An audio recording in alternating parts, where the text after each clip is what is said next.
Good morning. Yes, one or two of you may have noticed my drunken video from last night that I've since taken down. I don't think it's a good look for me. I was too drunk to be doing a video last night. So yeah, I've removed that one. But much of which I've talked about, I'd perhaps like to reiterate and go over again while I was sober and fully coffeed. Haven't had breakfast yet, but that's coming soon. Right. And I absolutely detest washing up.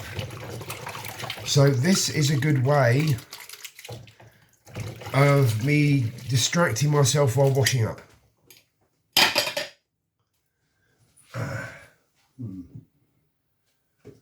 Yes, yesterday I was trained on the till in MAS, the mental health and homeless charity I volunteer at.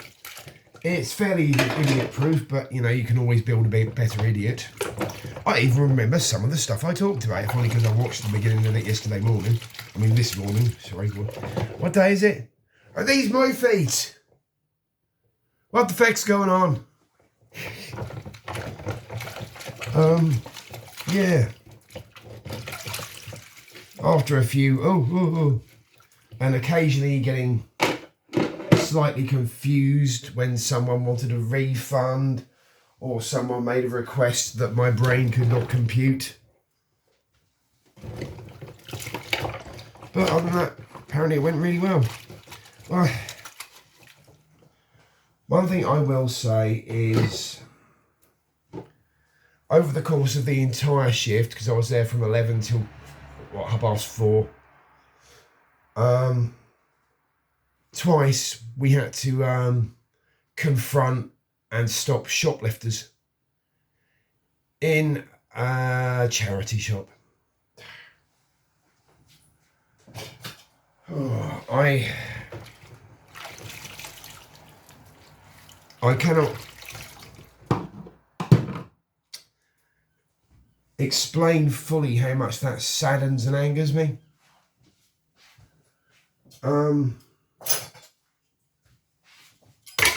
It's not right. God's a butt if you're... I mean, I don't advocate breaking the law in any way, shape or form, but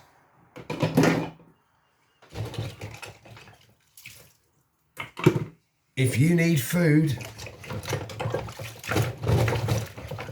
and you, I don't know, because you're starving and you've got no money, and you steal, I don't know, a cheese sandwich from Tesco's,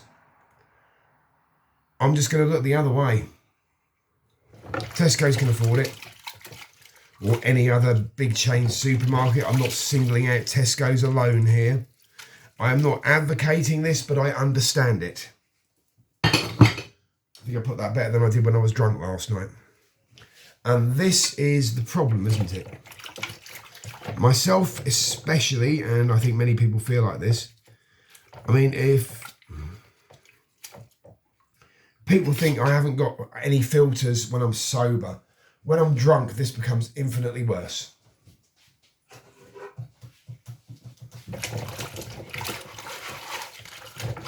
Oof, infinitely. I mean, that's going off on a tangent. Anyway, that's one of the reasons why I took that video down. But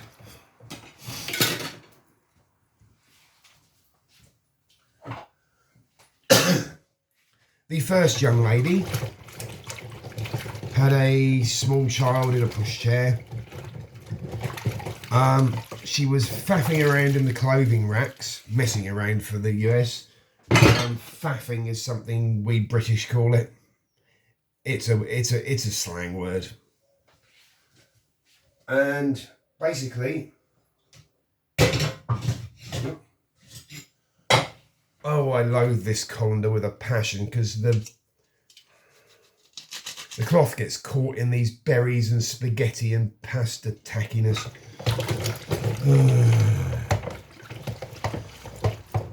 I just want to chuck it out the window. It's scrap metal, so I want to pick it up fairly sharpish. Anyways, back to what I was saying. She was faffing around near the clothing. I noted she looked like she had a clothing item on a hanger that could have been accidentally attached after falling off the rail. Could have been. And I decided I was going to give her the benefit of the doubt. Then she spotted a skirt that was priced up but hadn't been put out yet, and was engaging me about buying it. And I was like, okay. Then I noticed that the item of clothing that was draped over her pram handles still had a yellow price tag on it. And then she just walked out the door. And I turned around to my younger colleague.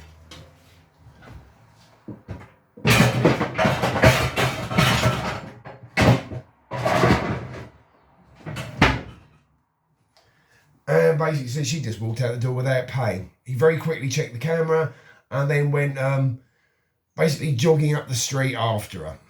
She heard him coming. He didn't shout or anything. He just, when he got closer, she turned around, saw who it was, and instantly handed the stolen item back.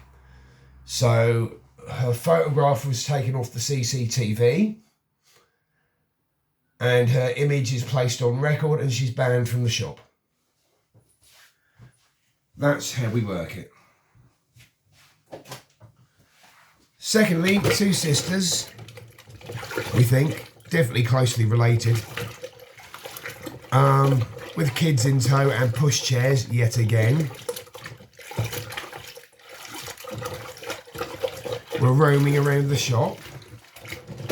The 1.5 years, maybe 2 years old little girl, I already noted, had a teddy bear with a price tag on it. And I believe there was another item of clothing that still had a price tag on it that was on the pushchair. Now, at this moment in time, she could have very well draped it there.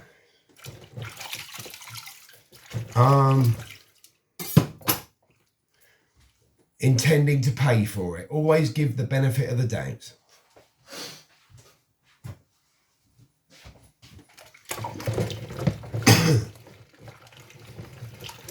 Then she made a fuss over a lime green pencil skirt that was on a dummy, so I had to remove this. She got to the counter, found out how much it was, and then faffed about and put it back. And at that time, my colleague was on the till, so I decided to place myself directly by the door. Sure enough, she tried to roll out with the child's teddy bear that hadn't been paid for, and indeed the article of clothing that hadn't been paid for. I also inspected her purse, at which point she made it plain that it was hers and she'd already bought it. I let her off on that one. And I basically turned around and said, "You're banned. Goodbye." After taking a child away from a teddy bear. What a mean bastard I am. A teddy bear that hadn't been paid for and had been stolen.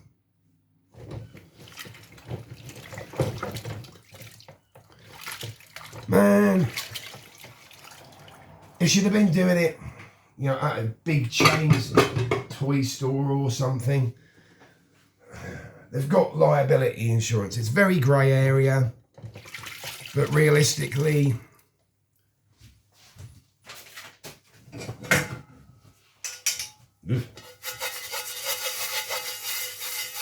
but if you're stealing from small businesses and charity shops, trinkets like a teddy bear that costs £2.50, or little trinkets that cost, 50p or some such. If you're doing that, why are you doing it? I think it is largely for the thrill of seeing whether you can get away with it. There are some people who,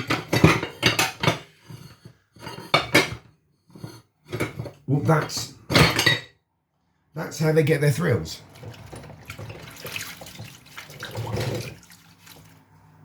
I get mine by being flirtatious with attractive young customers sometimes. I admit it. Not too young. I take after my father in that respect. He was always very flirtatious with barmaids.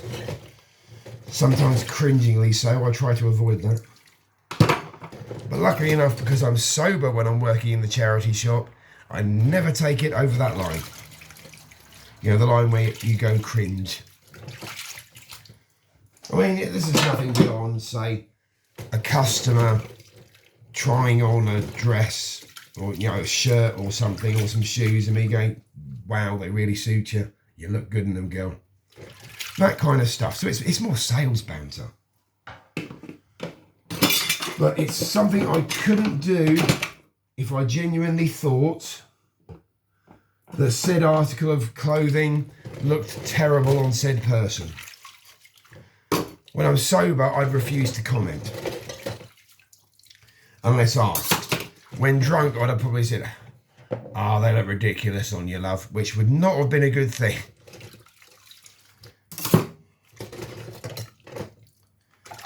So yeah. We had a laugh. Right near the beginning of the shift, I cracked an unbelievable joke. Because everything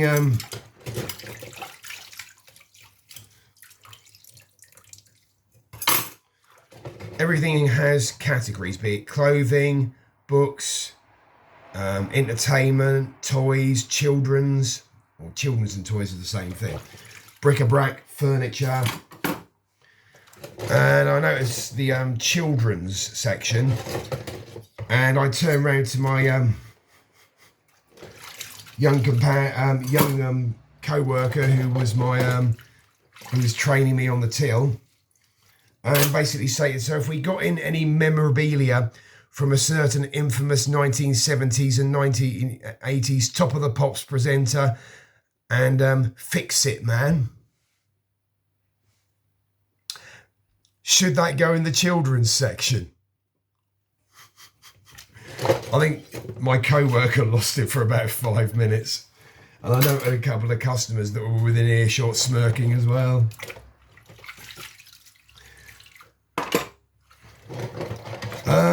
For Americans and other aliens, look up a certain JS. Top of the Pops, JS. I think you'll probably all know who I mean. I think he's just as infamous across the pond. See how careful I'm being. Because there are certain names that are red flags on YouTube. I know at the moment I don't have to worry about demonetization because I'm only a small channel, but eventually I will. Hopefully. Touch wood. Well, it's not real wood, is it? But nah, it's made from wood-ish, I think.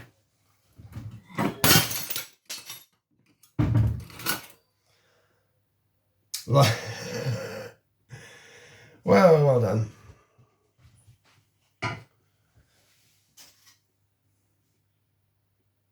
Right, I think a lot of that went in the sink. That was good, wasn't it? Dear Lords.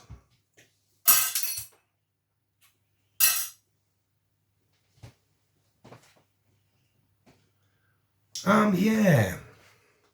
So I've just managed to smash a glass. At least it wasn't a mirror.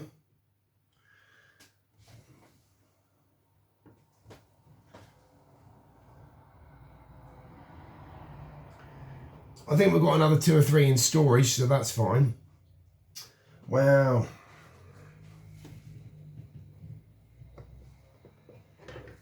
No, that's a fork.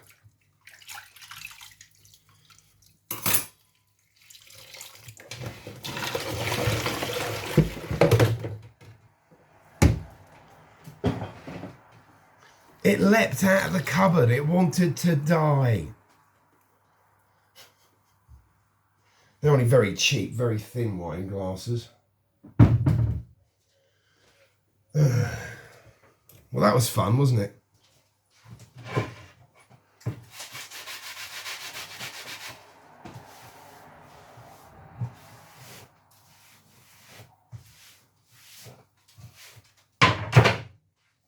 So basically, in conclusion, I had a really good day yesterday. Thoroughly enjoyed my colleagues' companionship. Thoroughly enjoyed having a laugh with and dealing with customers, apart from a few awkward sods. There's always a few. But you cope with it, that's what you have to do. Please note, I have never even dreamed of working in... Oh, there's another piece of glass. I've never even dreamed of working in retail before. I've always viewed it as a mugs game. But it keeps you on your toes, I think. I like it. Yeah, I do. It's a new experience for me. Excuse me while I wipe the oven. Well, the cooker top. Anyway, that's what it's called. That'll do. Basically, I think having new experiences and pushing yourself outside your comfort zone is something we should all do. Not constantly. We need to know when we've had enough and had our limits. But if you never push yourself outside of your comfort zone, how do you intend to grow and develop?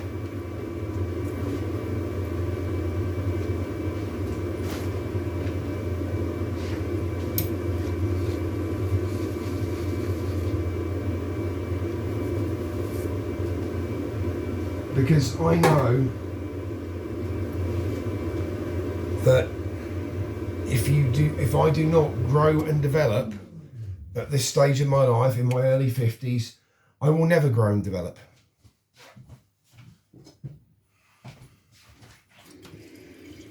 I still hope I'll hear from a free sailing course I applied for, but you know, maybe that was a flash in the pan job, I don't know.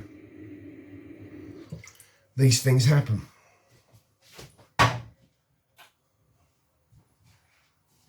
Which yet again to me would be another wonderful experience where I'm kind of out of my comfort zone.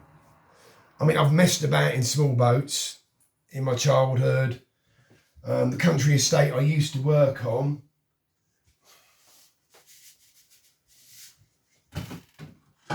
we occasionally had to row out to a small island in the middle of a lake in a two-man rowboat.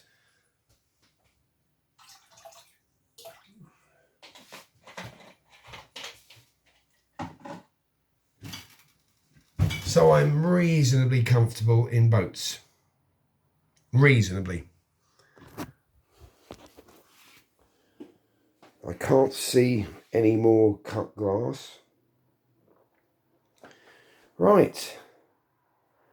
That is my video for this morning. Sorry about the delay. Pardon me.